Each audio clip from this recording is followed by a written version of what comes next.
దేశవ్యాప్తంగా జూలై 1వ తేదీ నుంచి కొత్త చట్టాలు అమల్లోకి వస్తున్నాయి. కేంద్రం రూపొందించిన ఇండియన్ పీనల్ కోడ్లలో కొన్నింటిని సవరించి కొత్త కోడ్లతో సరికొత్త నిబంధనలతో రూపొందించి అమలుకు సర్వం సిద్ధం చేశారు.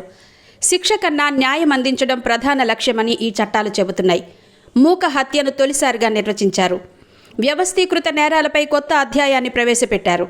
వీడియో సాక్ష్యాలు, ఎలక్ట్రానిక్ సాక్ష్యాలు చెల్లుబాటులోకి వస్తాయి.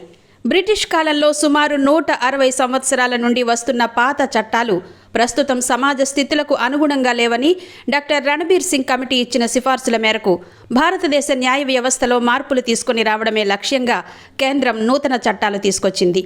ఐపీసీ 1860కి బదులుగా భారతీయ న్యాయ సంహిత 2023, సిఆర్పిసి 1973 బదులుగా భారతీయ నాగరిక్ సురక్ష సంహిత 2023, ఇండియన్ ఎవిడెన్స్ యాక్ట్ 1872 బదులుగా భారతీయ సాక్ష్య అధినియం 2023లు జూలై 1వ తేదీ నుంచి అమల్లోకి వస్తాయి.